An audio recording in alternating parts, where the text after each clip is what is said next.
And so Tri-State serves rural electric cooperatives in the state of Nebraska, Colorado, New Mexico, and of course, Wyoming as well. And 8 of our member co-ops are located here in the state of Wyoming. Next slide, please.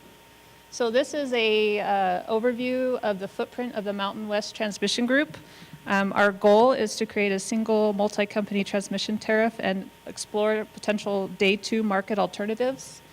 The Mountain West transmission service providers currently include 2 IOUs, that would be Excel and Black Hills Power, and 2 municipals, 2 G&T cooperatives, and 2 federal PMA projects. And I'll go through who those are here in the next slide. Thank you. Mountain West members are a subset of the West Connect planning region called Colorado Coordinated Planning Group, and that's the footprint you see there. The little outline is, again, the Mountain West Transmission Group participants. And often we could see it looks like there's maybe a little tail there. It's often referred to as a squirrel.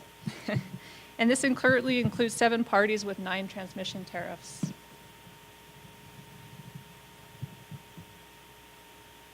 I'll just try to hold this.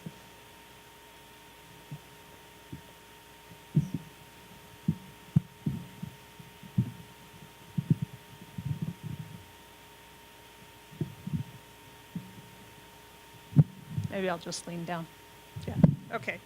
So this is the current transmission owners who are participants. We have Basin Electric, Black Hills Corporation, including its 3 affiliates, which includes Black Hills Power, Black Hills Colorado Electric Utility Company, and Cheyenne Light Fuel and Power Company. We also have Colorado Springs Utilities, Platte River Authority, Public Service Company of Colorado, Tri-State Generation and Transmission, and Western Area Power Administration, which includes both their LAP and their CRISP projects. And there's a little asterisk down here that say others may join prior or post startup. So we're just pointing out that while we started with this group and it makes sense to have the group that we have, we are open to talking with other transmission owners in the area. This is 2013 statistics. Now, of course, we're already in 2016, so you may wonder, why are we showing 2013 statistics? This is what we based our initial analysis on for rate design and cost shifts of developing a joint transmission tariff. We are in the process of updating that using 2015 actual data, but this is our basis for where we started in looking at, can we find efficiencies in a joint transmission tariff? So from a dollar perspective, on an annual transmission revenue requirement, we're looking at $500+ million for all the utilities listed, and line mileage wise of just over 15,000 miles. Next slide, please. So what are the benefits that we see? One transmission provider, which would allow for the de-pancaking of transmission charges. Currently, we each pay several of each other for transmission charges, and those charges are additive. And so there's this concept of de-pancaking where we would only pay the one transmission charge where our load is synced. It also has potential to be a foundation for an organized market. There's been a lot of discussion in the West over the last several years, not just with the PacifiCorp potential merger into California ISO, but prior to that, there was a lot of interest in why the West didn't have organized markets. And so part of this effort is for us to take a look at what value there may be in that, if any. All load is network load of the Mountain West Transmission Group. There would be a single determination of transmission capability, and a big change for us would be that we would move from what we have here in the West, which is contract path, to a flow-based methodology. The flow-based methodology is the predominant methodology used in the East, and we have not traditionally used that here in the West, but there are certainly efficiencies from doing that. And then, of course, on the transmission planning side, FERC Order 1000 is a big part of our transmission world these days. We would avoid, hopefully, duplication of facility investments, one point of contact for system interconnections versus having to go to each of the 7 participants right now if you wanted to potentially cite a new resource. Additional siting opportunities for new resources, and may assist in addressing future resource issues. So again, we're looking at our current state and also looking in the future to see if there's any efficiencies we can find by pooling together our resources and broadening our footprint. So next slide, we talk about the significant work to date. I've already mentioned the construct of the group, the Mountain West Transmission Group. It's a variety of IOUs, municipals, G&Ts, and federal PMAs. And we've successfully met over 50 meetings over the last few years. And we have come out progressing, which is, I think, a significant accomplishment. And that progress has been in a couple areas, one of which is developing some rate design philosophies for a joint transmission tariff. And with that joint transmission tariff, we also have to look at the effect of what de-pancaking does to some of the transmission providers in the footprint. It creates essentially some cost shifts, some positives and some negatives for the entities. Although I would say as an overall group footprint, it was a positive outcome, but some entities aren't as positively, don't have as positive an outcome as others. And so there's this concept of cost shift mitigation that we've talked through and helping those entities that may not see the benefit as much as others in compensating them with what we call cost shift mitigation. And I'll talk about that a little bit further down. We've developed and signed an MOU summarizing our work to date, which has been over 3 years, as I suggested. 50 meetings, we meet every other week, and now as our activities are progressing, we actually have meetings in between those every 2-week meetings. So we're heavy at it. This is, for some of us, a primary responsibility for what we do. We're currently reviewing RTO responses to Mountain West Transmission Group requests for information. So we sent out an RFI to the 4 largest market operators. Those were California ISO, PJM, MISO, and SPP, and we're reviewing those. Some of you may have heard that we have sent a letter to the California ISO indicating we won't be pursuing the California ISO option any further at this time, so we've narrowed our view right now to the remaining 3 respondents. We're currently conducting a market study with a nationally renowned organization to evaluate resource side benefits of having a joint tariff, as well as a day 2 market. So as I mentioned, we looked at the joint transmission tariff and the benefits of de-pancaking the transmission rates, and we're also looking to evaluate the market side benefits. And of course, we have ongoing outreach in various forums. So back a little bit on the rate design, I would call this the foundation, the transmission foundation. We hired a well-respected consultant to assist us with this as well.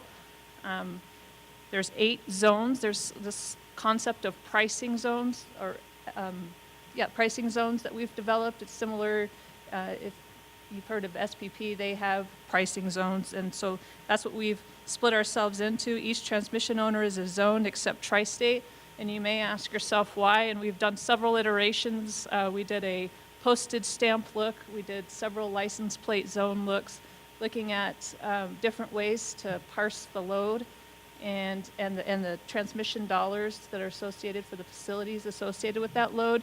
And we came up with this as the best construct as far as mitigating cost shifts and overall benefit to the group. So Tri-State's load and facilities are split between the Western LAP and the Piesco zones. And then Cheyenne facilities are not recovered under the tariff. I also mentioned something about a cost shift mitigation. For the first 7 years, it would be accomplished through this concept of a single regional through and out rate applied to the point-to-point transmission reservations that leave the footprint. And with that, we feel that we're able to largely mitigate cost shifts on the transmission side of the house. All right, back to our RFI. I spoke about this just a few minutes ago, but a little bit more on that. We issued it to California ISO, MISO, PJM, and SPP in May. All 4 responded in mid-July, and we obtained information from them on cost estimates for services for the transmission tariff administrator, as well as a full market RTO administrator. And so those services are listed here: TSP services, ancillary services, market operator, the planning concepts that are integral to Order 1000 and Order 890 planning. Again, all submitted proposals, and we've conducted follow-up meetings with each, and we continue to review the responses from the three I mentioned, which would be SPP, MISO, and PJM. And we consider the RFI as one of the multiple resources of information to assist our group in the path going forward. Next slide, please. Again, I'll talk a little bit more about the market study. Again, this is with a nationally known company. We've executed a study agreement and an NDA with that company, and so we all felt comfortable giving up some of our sensitive data because we were able to execute that NDA. And with giving up some of that sensitive data, we hope to have more accurate results. We've completed phase 1 of that study, which was a 2016 look. We did a status quo with the 9 tariffs, so what's the cost of doing business today? And we then did another case where we removed the pancake transmission charges to simulate a joint tariff. We added a full day-ahead market structure as another case, and all study cases showed benefits to all participants. We're currently in the midst of a 2024 look, so we did a couple scenario analysis looking at, with WAPA in our footprint, low hydro, high load, looking at high gas prices, and looking at some of the other scenarios that may play out in the year 2024. We anticipate receiving those results within the next week. And then it'll probably take us, 2 or 3 weeks for each of the companies to digest some of that intense modeling data and determine the results of those studies. So, within the next few weeks, you would be able to contact any one of the companies that are our participant and see if we are reporting benefits as we were for the 2016 case, which I suspect we will, but that's yet to be seen. So outreach, what are we doing? Where are we at? We've visited with state regulatory authorities. Just last week I was up here with Black Hills Power and Precor at the State Commission in Wyoming.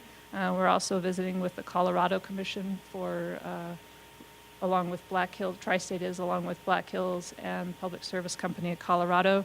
Western's ongoing outreach to its preference customers.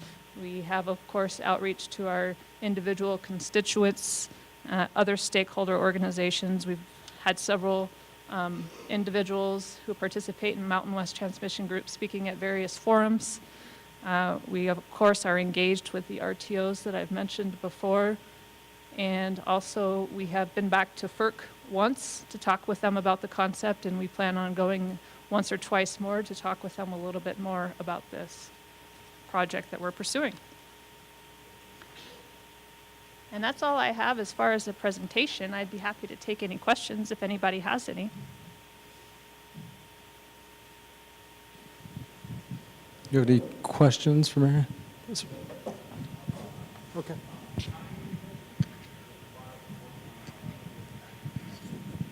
Sure. Thank you for the question. And the question was, what's the timing of this? What are we looking for as far as implementation? Again, we're meeting regularly. We're looking to hopefully have a decision on if we're going to go to an RTO, which RTO we would be negotiating with by the end of this year.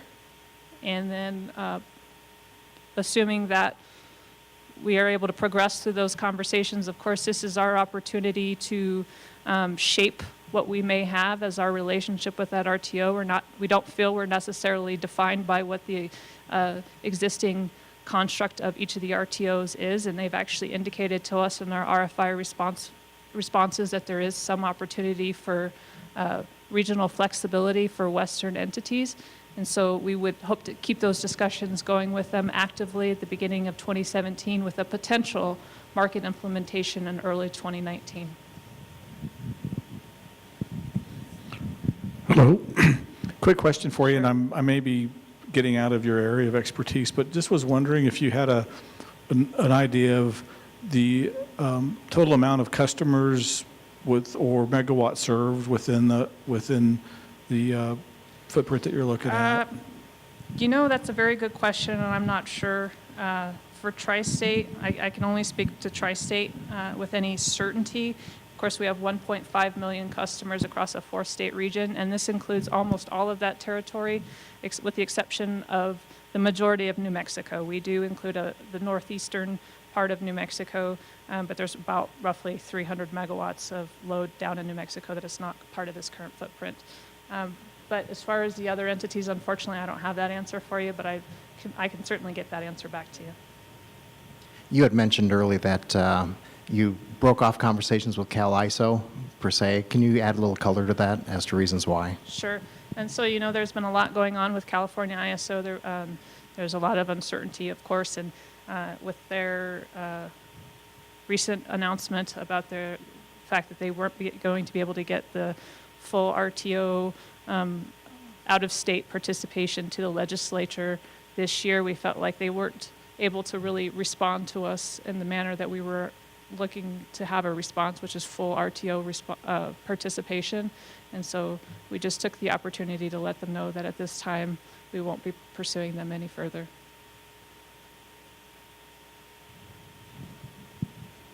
I've got a question for Sure. you. So, historically, WIA has been very focused on additional new transmission projects, and 5-6 years ago, there was 7, 8. There were a lot of projects on the books that, for various reasons, economics, whatnot, have kind of gone quiet, I guess is probably the best term to put that. Would a group like this, a planning group like this, mean probably more opportunity for additional projects, or through sort of sharing of resources, probably, maybe not as much of an opportunity? I know each project certainly will stand on its own merits one way or the other, but maybe, could you talk a little bit about what this means for new transmission within the region? Sure, yes, a great question, thank you. So impact on new transmission build-out.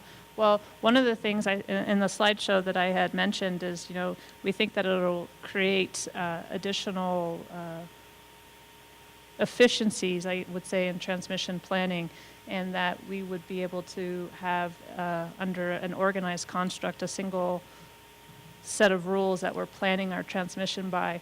And of course, one of the big things that I didn't speak to heavily in this and in my presentation, but that I had mentioned we're meeting often, and one of those things that we're meeting often about is cost allocation for future transmission facilities. There's a lot behind those words I just said and what that means to each of the individual entities. And so we're looking at how do we build reliability projects to serve loads, to serve our customers reliably. We want to be able to make sure we protect our ability to continue to do that the way we do today. That's an integral part of our businesses, and we value that, and we want to make sure we maintain that.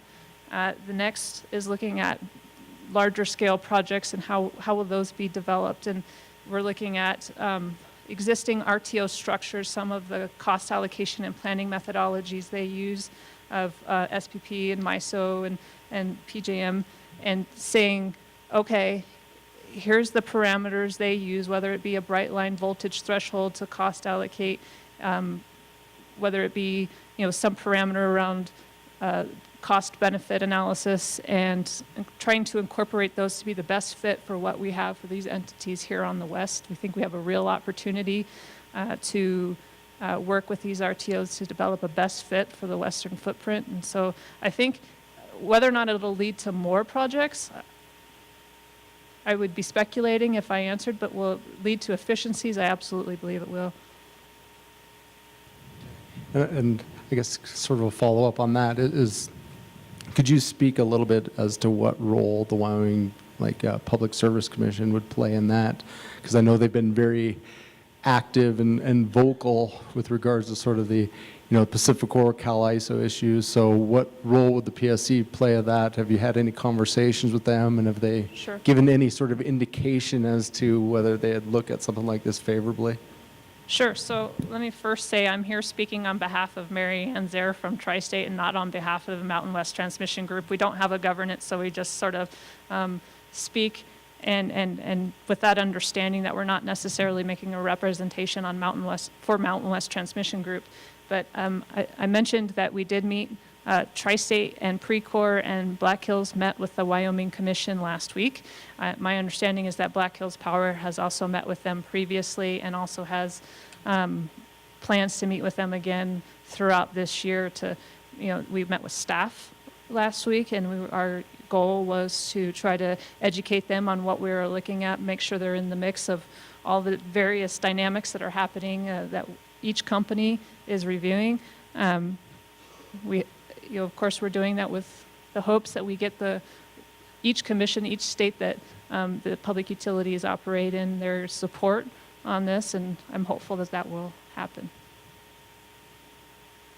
Do you have any questions from the audience on this?